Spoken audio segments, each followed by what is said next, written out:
Quartzsite. Recap briefly what's happened in Quartzsite and the latest developments and now what's coming up, Stewart. Then I want to get into Fast and Furious with you, and we'll leave it at that.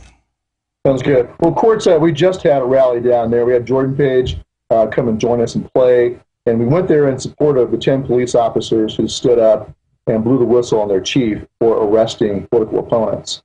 And so they said, we're not going to go along with this. It was on point with our message of Oath Keepers. And we figured, hey, we need to support them and do the right thing.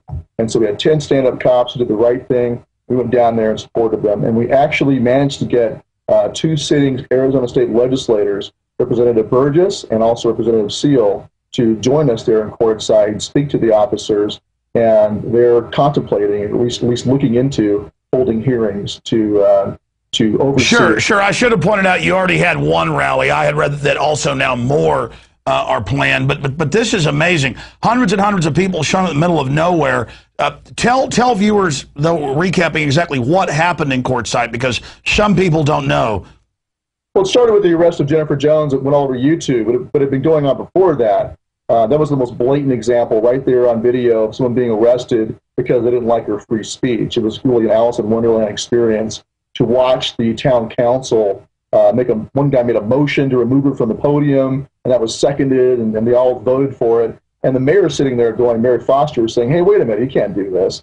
You can't remove her for free speech. But they overrid his objection. They ordered the chief of police to go arrest her, and he did. He hauled her out because they didn't like what she was asking. She was asking tough questions about finances. Where's the money going? And so they had her arrested. And that was the kind of the start of it. Then the 10 officers did their resolution saying, we don't trust the chief. He should be put on suspension until there's an investigation done by the state. And they called for a state investigation. And they actually had the police union there for a change, standing up for the right thing, coming in on the side of the 10 officers against the chief. And so we saw that was too important an example of what's right and what should be done for us to ignore. We want to go there and support them, and we hope that more police officers across the country will do the same thing. Stand up and keep their oath and do what's right. I agree with you, and we'll continue to watch this as it develops, because if they can get away with what they've done in Quartzsite, they can basically get away with anything. Now, Stewart, I want to get now into a final subject. I don't have words to describe the federal docket that we covered last night in Chicago, the Chicago Tribune, the El Paso Times. It's all been released. It's all been confirmed. Sinaloa drug cartel, probably the biggest in Mexico, definitely the biggest in the north, and that's where all the drugs are coming through, $500 billion a year, financed by the ATF and the CIA. And they've now said, yes, this guy does work for us and he does deserve immunity. The head of U.S. operations, number 2 in the Sinaloa cartel. Here's just another example. So it's not just guns being shipped into Mexico and Honduras, but now we learn Chicago, Indianapolis, Tampa, all over the country. I mean, it even shocks me that the feds are so corrupt that at least for 2.5 years, we have evidence that went back to Bush, that they're shipping guns all over Mexico, all over Latin America to gangs they're using to knock out their competition, and guns into the U.S. to then also blame the Second Amendment. And for 5 years, Sinaloa reportedly shipped in tens of billions of dollars just through Texas, New Mexico, and Arizona with full federal support. I mean, this is just mind-blowing that it all comes out and nobody gets in trouble. If we know about this, Stewart, what else is going on? Yeah, it reminds you of the drug smuggling through Arkansas, right? Yeah, exactly. Arkansas and Mina. Right, exactly. This is something we really should have David Codrea and Mike Vanderbilt come on your show and talk about this. Those are the 2 bloggers that really blew that whole gun runner thing wide open this last year, and have been relentless in making sure. Sure, it started in Arizona, but it's turned out it's just everywhere. Drugs, smuggling, guns, everything. Right, yeah, absolutely. And so this is kind of like the climate change stuff that got exposed. If we could expose this and keep the drumbeat up, it kind of puts the nail in the coffin, at least for now, of any attempts to destroy the Second Amendment. Same kind of thing.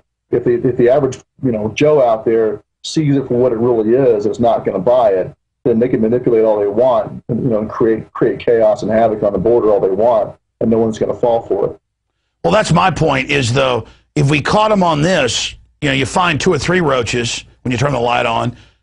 Imagine what's behind the walls. I mean, this is it even shocks me that it's this bold, this wild. I mean, they're not just shipping drugs in, they're shipping guns all over, and then blaming the Second Amendment for it, even when they get caught. It's just wow. Well, but they rely on the mainstream media to keep doing that, but we have alternative media like you, and so I think that's the problem for them, is they know that eventually the gig is going to be up. The average person is going to be a mind shift, a tipping of the balance among the populace, and they're going to see them as being illegitimate. And so they're in a race. I think they know that the clock is ticking on their own legitimacy. And so my concern is they're going to try to pull the plug and try to create chaos and clamp down with martial law before we get to the point of that tipping point of awakeness. I agree with you, but we've pre-warned people, and I would challenge the globalists not to miscalculate. I know they're going to lose if they go to that, but it's going to cause a lot of pain. That's why I'm trying to avert it. But no doubt they're prepping everybody for a false flag to be blamed on Tea Party, patriot type groups. But it's Oath Keepers that's telling police, military, law enforcement to keep their oath. And it was ATF agents that actually did the right thing and began to blow the whistle. Then alternative media picked it up. And now here we are. So that gives me a lot of faith, Stewart. And that's why the work you're doing at Oath Keepers is so essential. If it wasn't essential, you wouldn't have ADL, Southern Poverty Law Center, and all these other miscreant, globalist, anti-American organizations lying about you, demonizing you. And we all know you wouldn't be here, I wouldn't be here if it wasn't for the prayers and support of everybody out there. Stewart Rhodes, God bless you, and I hope people visit oathkeepers.org. Thank you, Alex. Likewise. We're going to defeat these tyrants. Thank you for joining us. Well, that's it for InfoWars Nightly News. Lord willing, we'll see you back here tomorrow night, 7 p.m. Central. And yes, you found it, ladies and gentlemen. You found it, the modern-day spirit of 1776, and we mean to spread liberty worldwide. We'll see you back tomorrow night.